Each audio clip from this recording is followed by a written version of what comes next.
jumping right in on this one, you can see that I've got my 4 legs there on that main screen that I'm going to use to make my monitor stand. And in the upper left hand corner, I'm taking off large amounts of wood with that picture there showing the disc that I got from Harbor Freight. And that disc was $9.99, I think, plus tax. And I believe the grinder that I'm using is one of their $15 grinders, so altogether I have $20 in that grinder and disc setup. And it's working like a $20 disc and grinder setup. Although it's slow and you have to be patient with it, it does actually work. And you can watch my progress there on the upper left hand side as my progress on the sanding happens on the main screen.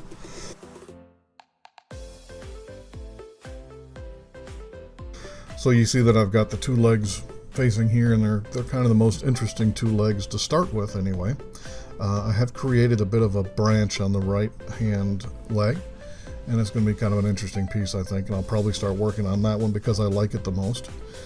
And then the other leg laying there actually has a knot hole there in the front of it, and so it's kind of an interesting piece, and I'm not 100% sure what I'm going to do, but that's what I'm going to start in. Like I said, is the leg that has the branch on it. And you can also see that I'm working on a morel mushroom there, and I'm not 100% sure what I'm going to do with it, but I might make some legs for a monitor stand that are made out of morel mushrooms, and we'll have to see how high I can get them. And there's a couple of things that you have to worry about first before you really start carving if you're going to make legs for something else. And a couple of the design aspects are the legs going to attach to the very top of whatever it is you're creating? Are the legs going to be underneath the table portion? Are they going to be recessed into is the table portion going to be into the leg sections? Is it just going to be on the sides? There's a couple of design pieces you need to think of ahead of time in order to make a monitor stand or any kind of table or anything like that. So what I'm going to start here is I'm going to start working on the hole in the branch there. We'll talk about that dado in the back of that leg there in just a second. It's actually a dado in all of them, as you can see right here. I've cut it into all the pieces before I started because these pieces were 8/4 thick, which is 2 inches thick, and about 2.5 inches wide. And while they were flat, I wanted to cut those so that I can make those lines all consistent across each piece, so that when I do make a table, the level of the table part is flat. If you have different heights of your dados there, where your table part's going to slide into, then your table's going to be crooked, and obviously not something you want to have visually. The visual aspect of your piece, you don't want it crooked. You'd like it straight so that your mind doesn't even think about that sort of thing. If you have it crooked, it'll take away from the piece. So I'm using I think they call this the cone-shaped burr. No, the flame burr, I think is what they call this one. And I'm just digging down into the walnut. That burr, while going sideways, it does take a little bit of time to get material moved. When it goes straight down, it just digs right in and digs a hole. So you can see there I'm starting my hole here. No matter what your plans for the finished product, you do have to start somewhere. So I just started in the middle and work your way around. Sometimes there's happy accidents, sometimes they're just accidents that happen. So you can see I've started a hole there. We'll widen it up later a little bit, and then we'll widen it even more later. It's just as the piece grows and as the piece is constructed, you can see how and why you're doing what you're doing to make it look better in your own eye. Again, you do want to have some kind of forethought as to what your customers may or may not like, but you have to like it first. It's hard to create something that you don't like and work very hard on something that you don't like doing, but if you like it, well, hopefully you'll have some customers out there that like it as well.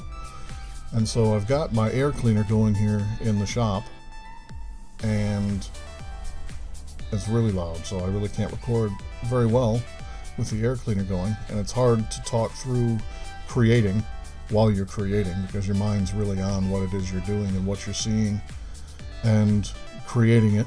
So I'm just going to take a look here as you kind of work the different angles. I'm using a Dremel flex shaft here, and a lot of people have complained that you really can't get good angles with it without breaking the shaft. And working with a wood that is as hard as this walnut is, I've also got some maple that I think is even harder than this. I haven't worked on it yet with the Dremel, but you have to be careful because you can press too hard and it slows down the Dremel and it puts it under a lot of weight, and then sure heats up the motor and that sort of thing.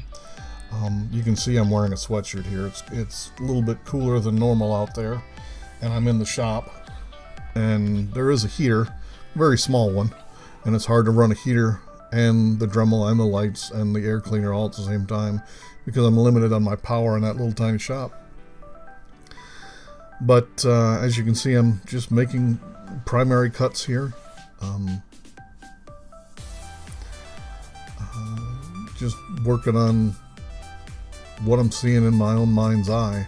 Sometimes I have to rough the spots up before I can see that it's a tree, because if they're all flat from being cut with the miter saw or with the table saw or whatever you're using, it doesn't look right to me. It doesn't look like a tree, and I have to make it rougher in order for my brain to see it. And so I'm just kind of, making primary cuts here, not something that's finished at all, or it's just a start, and it may not end up being the only cut or a cut in that particular shape, but it is a start and a starting point, and if you're not paying attention, your burr will get away from you.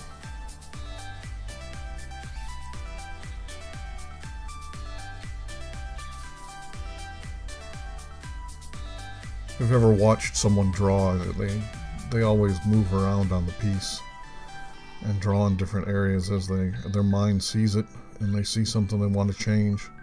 And it's through these little tiny changes that you slowly move your piece towards your final product, or what you're finally seeing in your eyes there, or in your mind's eye anyways, that you're finally seeing in your mind's eye.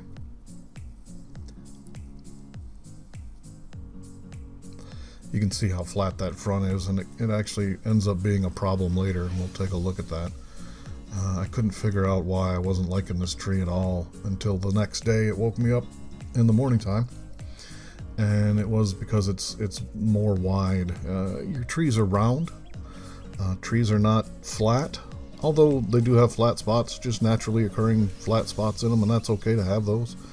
But when your tree looks like it could slide into a slot, that's too much width for your depth, and it makes it look not like a three-dimensional tree. It ends up making it look like a two-dimensional tree because it's flat like that.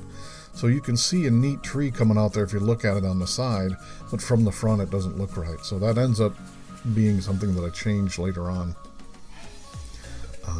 It's actually not even in this video because I work all the way through this video without really being able to change it. I take the same grinder and disc and make it a little more round. You can see looking there at the top how that back section kind of turns into an oval, and it's just you've got to smooth that out so that, again, your tree is round. Trees are round. Trees have protrusions, or branches or knot holes. I'm not trying to make an entire healthy tree, leaves and all that sort of thing. I'm really just making 4 legs to hold up my monitor stand. And it's better if they're not whole trees, because that would take away from the piece. They're just going to be stumps, sort of, just old dead trees. Of course, with branches on them, they're higher up than knee level, so it's not a stump, but it is a shorter tree, and the top's going to be taken out of it and that sort of thing. So it's just a very interesting piece, creatively and even just visually. A lot of edges and curves and those sorts of things to go around. You can see I'm trying to smooth out some of the hard edges here. You can do this with sandpaper and sanding discs and those sorts of things, but again, this is such a hard wood that it's way easier to try and do it with a burr than it is to do it with sandpaper. Sandpaper takes too long, your sandpaper gets ate up very quickly, and then you get frustrated and you try and put more sandpaper on there, and it kind of messes up the balance of your sandpaper disc.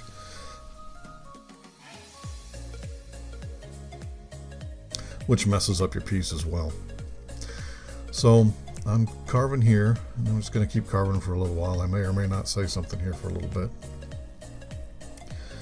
But I'll put a little music on so you can see me carve for just a second. When something comes up, I'll change what it is I'm playing, and we'll jump back in here and take a look.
I've also got to start working on the top there.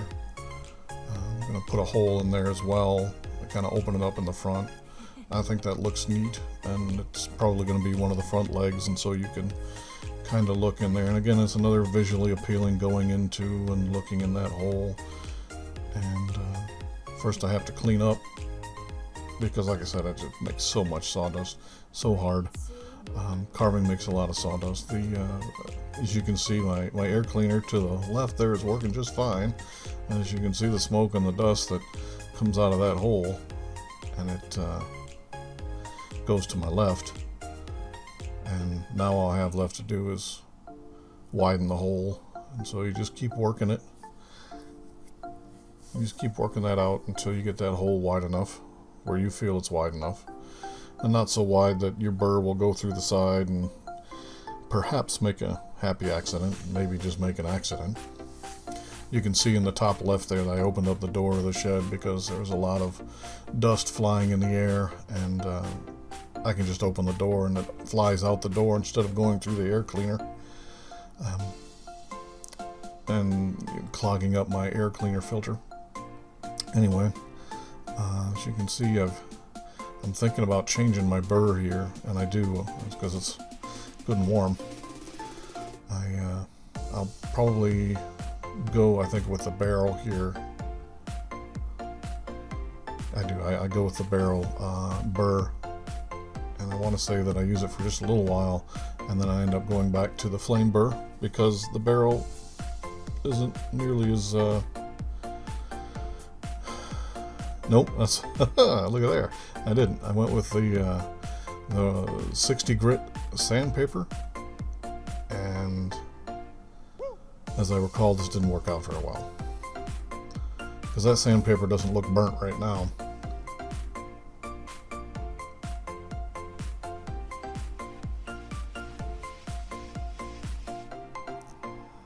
And it does throw out a good bit of sawdust. But you can see the tip of it's already burnt. And it's really not moving the material the way you're going to need to, because it's a lot of material. Now if you look at it, maybe there's a possible way I could put a large drill bit down in there, or perhaps a Forstner bit, and remove a lot of material at once. But trying to get that tree secure, and maybe you could think about it ahead of time before you do any carving on it at all. But seeing that far ahead for something as artistic as that, it's hard to plan for it. It's hard to just say, well, this is where the hole's going to be. It's really something that ends up being there later. The spot looking right. I see now that I go over to the barrel burr. I want to say it works pretty good for this, just for a little while. And we'll see.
Yeah, one of the things I do here, for two reasons really. When you start getting a little aggressive, I don't want to dig into this workbench. This is actually a workbench that my uncle and my father had created. It's an oak top workbench that was actually saved, reclaimed oak from an old church. Not necessarily why I don't want to damage it, mostly because my uncle and my father made it. And my father's not around anymore, so it's one of those things you want to keep. Kind of connects, you and him and your work and his work and all that sort of thing together. So I put this kind of a sacrificial piece of, it's heartwood poplar, I think is what I got on, but it also allows me to use the flex shaft with my burr closer to the bottom of the piece of wood because that would be just a few inches off the, or not even an inch. I mean, that would just be a few centimeters off the bottom of the, or the top of the top of the table. And so I'm using that so that I can get a better angle and use the burr a little better. And my hole is growing. I'm not 100% sure what I'm looking at, but I guess I'm really just looking at it.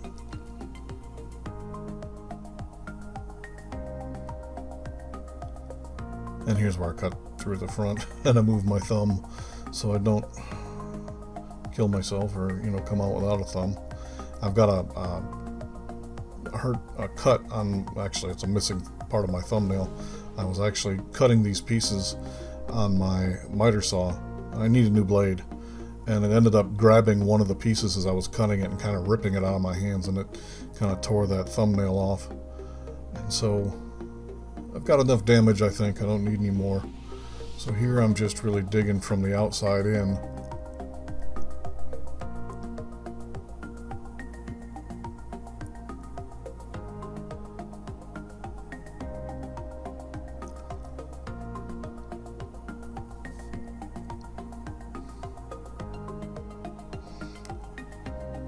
And I decided against going straight down just because it's hard to control. The last thing you want to do is, you know, eat up your hands so you don't get to do your work.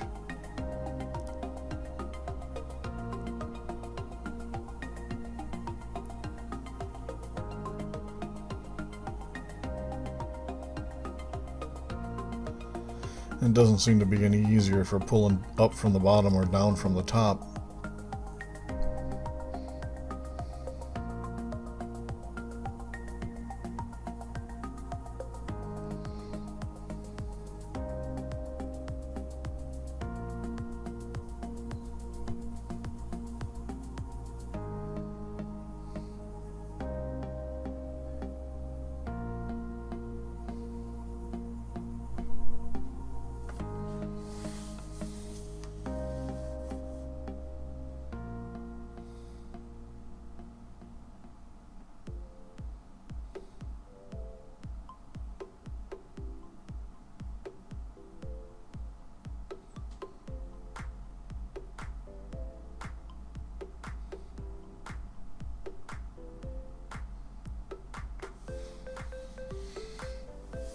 Just kind of widening the opening.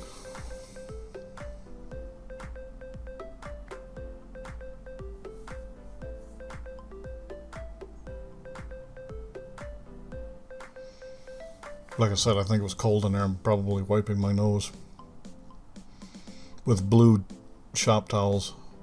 That's good for your nose right there. If you've never used a shop towel for that, you've just never really been in the shop, never been working. Like I said, I've got a heater in here, but my air cleaner is a high-powered fan, and it really creates a breeze. And you can see it just sucking away that sawdust over there. Just sucking it to my left real quick. There's a lot of breeze in there, so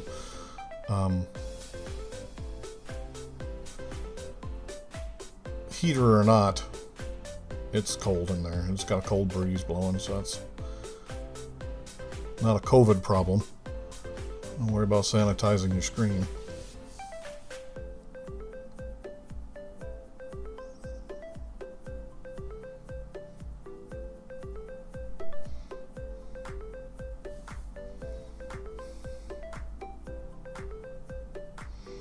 Again, as you design things, as you create them, you can see that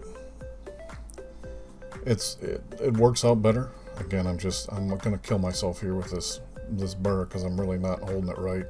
I'm not holding it in a steady position, so, or in a position that if something goes wrong, I'm not gonna hurt myself. So it's a little bit better where it is now.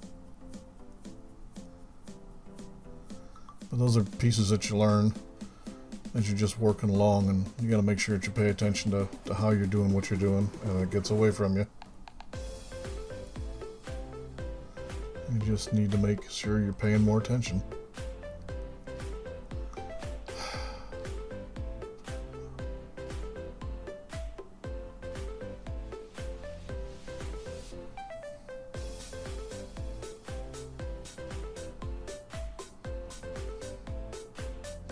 And I'm looking at the piece, just trying to cut that.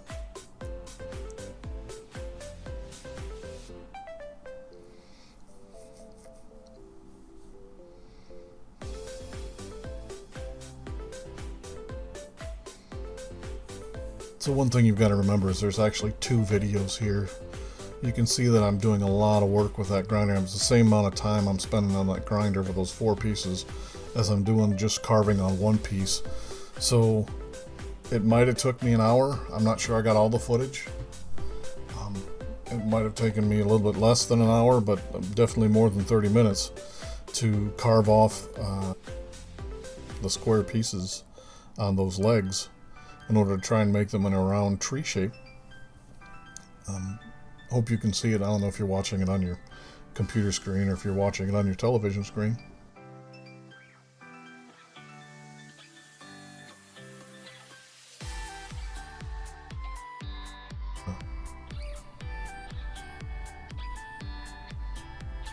It's a long process, all of this, making things and creating artistic pieces that are functional is a long process. Creating art is a long process. Creating something functional is a long process. And so you put those two together, you got a really, really, really long process. I think I start switching to... I've carved a little bit out here. I've used one of those ball nose burrs, and I've carved out some pieces on the front. I really don't like the way it looks at all. Really at all. So I'm going to end up sanding most of it away. And I go through a lot of sanding discs.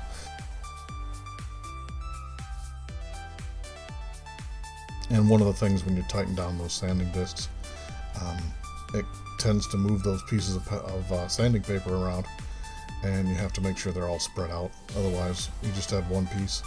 Still works, just doesn't work as well. So I think I end up making more even after this.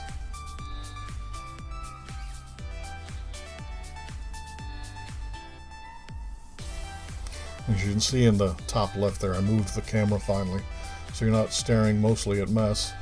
And then you can see that I'm actually making the piece that I'm working on right now, up there in the top left, that I'm working on the main screen.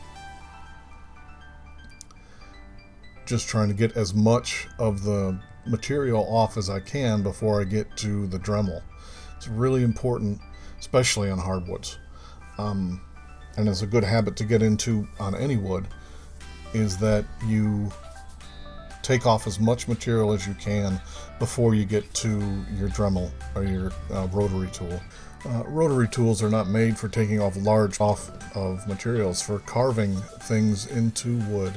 And so you need to find a way to do that. Now you can do it with, like I said, a $20 grinder with a $10, I'm sorry, a $10 or $15 grinder with a $10 disc, and you can end up spending, $25 and, have a pretty good way to remove a lot of material pretty quickly. You just have to be very careful. I would recommend, if I was going to recommend this to someone, that you get one of the heavier duty grinders, one of the ones with a handle off to one side that you can switch to either side, whichever side you want. And that's what I do. And then that would make it a lot easier to control.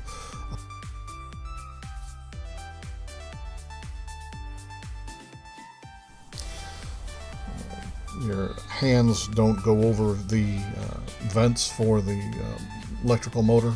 You're keeping that from being too hot. I think in the main screen I'm using too light of a sandpaper. Like I'm using 320. It's not got enough grit to it.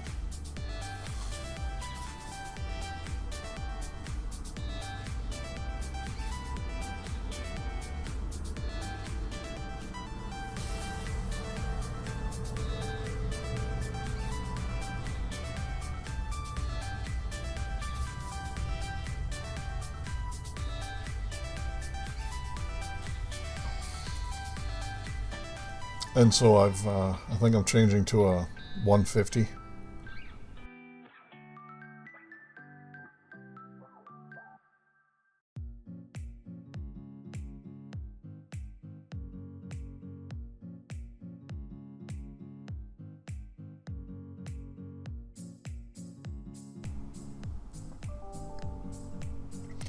I'm really just trying to smooth out those scars that I've put there. Sometimes the deeper ones work out pretty good, in my experience.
I'm using that 150 grit to remove some of the lines that I had put in. I was attempting to kind of make a bit of a maybe a bark look, but that never really seems to work out with me as many times as I try it. So now I'm just smoothing out some of the scars that the disc and the grinder created, which is kind of sad because, as I said before, I end up putting it back to the grinder and making this tree a little more round, taking off that edge right there altogether. I'll probably end up taking about 1/4 of an inch off right in that section and directly behind it, or on the other side, so that we can make the tree more round. Again, it's way more visually appealing. So there's a couple things here that we've done today, that putting in holes and creating lines and removing lines. It's kind of getting to be a long video, so we're going to go ahead and we're going to cut it off here soon. I want you guys to stick around. I suppose at this point, again, I'm supposed to say like and subscribe, so there you go. We've got a long way to go on this one and a long way to go on the other 3, but we'll get there and we'll have the finished product together. Again, I'm working with walnut that is 2 inches thick, and it was 2.5 inches when I started. This one was a little bit wider so that I could put that tree branch there. And so that's where we start. So if you want to get started on yours, just get going. And if you want to get started on a different type of wood, if you want to make it out of pine or cedar or even basswood or Tupelo, those are way easier to work with. So if you get a chance and you want to start, just start up whenever you're ready, and the videos will be here. So like I said, stick around. I've got more videos coming on this particular series where we're going to, trust me, it ends up looking a lot better than this. So just stick with me, and we'll see you on the next video. Thanks for watching.